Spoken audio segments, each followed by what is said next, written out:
Hello, Ravens fans, and welcome to another preview. I'm Aaron Schneider, Sports Information Director at Anderson University, and joining us for our NCAA Tournament men's basketball previews, head coach Carter Collins. How are you doing? I'm doing good. Happy to be back. Yeah, outstanding season so far.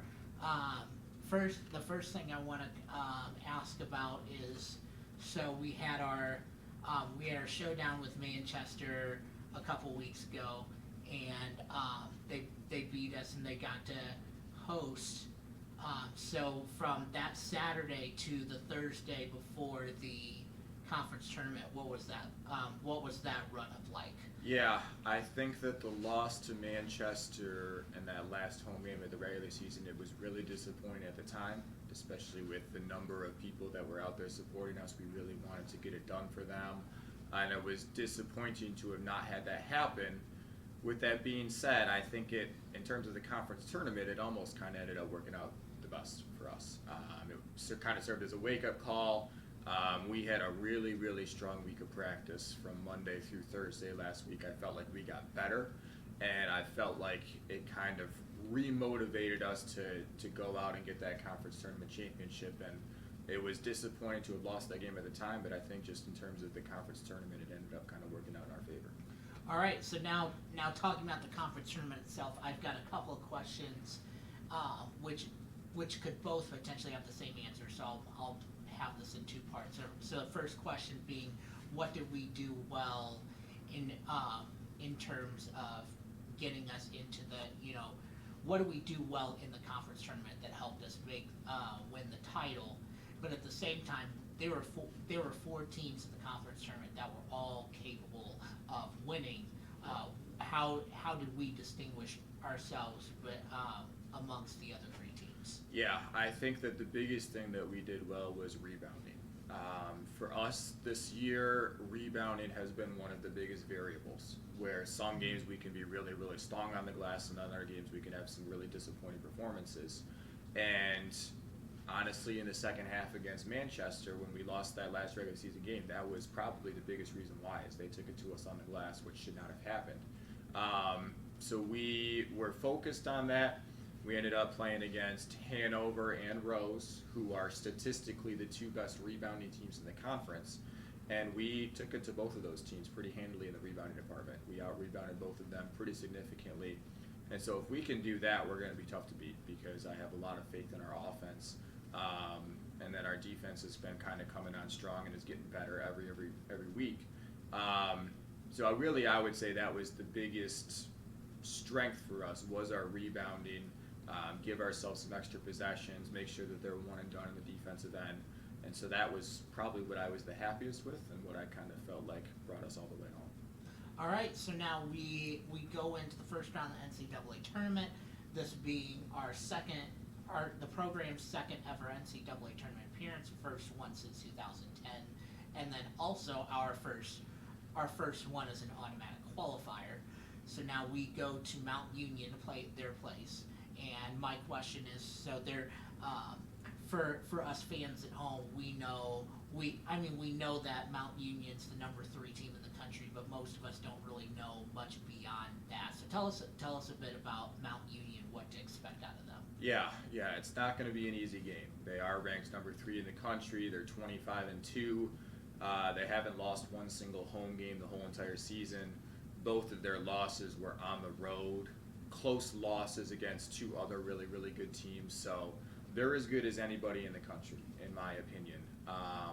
Defensively, they're really strong. I think that it'll be one of the more athletic teams that we've played all season, maybe the most athletic team that we've played all season.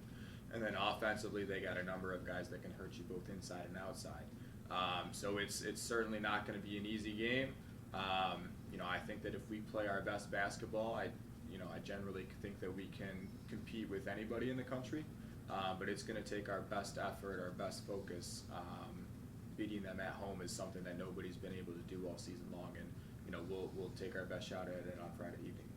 Okay, and then I had a question as far as, so we spend the majority of our season in conference play. There's a lot of familiarity, even within our non-conference season. There's a handful of teams that we typically see every year. what is it like making that switch to 4 teams are going against each other, and none of us really play each other. Yeah, luckily every year it gets a little bit easier and a little bit easier because of technology. We can just, as simple as clicking a button, and we can pull up any of the game films that we want to see. So you can get a good amount of stuff done just over, on your computer, watching game film and looking at offense, defense, that type of thing. With that being said, you're right, there is a little bit of a lack of familiarity. There are some things that you really can't pick up on until you see a team in person. So that's always been a bit of an interesting aspect of the NCAA tournament, is you're typically playing teams you're not super familiar with. But neither team really has the advantage, right? We're not familiar with them, but they're also not familiar with us. So you watch the film, you do as much as you possibly can, before the game starts, and then you got to be ready to kind of make some in-game adjustments if you need to, if you're picking up on stuff that you didn't necessarily see on film. So it's different than the regular season, but it's exciting, it's a challenge, and like I said, neither team really has the advantage. We're all kind of on an even playing field. All right, and then finally, what does your team need to do to be successful this weekend? Yeah, it's going to take our best effort. Rebounding again is going to be something that's really big. If we are, if Mount Union is able to handle us on the glass, that's going to make it incredibly difficult for us to win. I think offensively, we have to be willing to work together, which has been a strength of our team all season, but it's maybe going to need to be even taken out to another level. They have very, very strong individual defenders, and if we're just trying to make plays individually, it's probably not going to go our way very often. And then defensively, just be the best version of ourselves. We play this kind of unique zone that you don't see a ton of. Mount Union has gone against very little zone this year, so we honestly don't have a huge idea of what they're going to run against it. But there's only so many things that you can't even run against the zone, so we're hopefully be prepared to guard anything that they'll throw at us. We need to have 40 minutes of our best focus and our best effort to have a shot. If we play well, then like I said, I think we can compete with just about anybody in the country. But it's certainly not going to be an easy one for sure. It'll take our best effort. All right. Well, I think I've covered the questions I wanted to. Ravens fans, thank you for tuning in. Be sure to follow along with any more previews, any more content we may put out on YouTube. Of course, follow along with your Ravens as they compete at Mount Union and Alliance, Ohio this weekend. The first round will take place on Friday. That'll be a 7:40 start time, and in the event of a win, the second round matchup would occur on Saturday, and that will also be a 7:40 start time. Coach Collins, thank you for joining us, and good luck this weekend. Yeah, thank you. I appreciate it.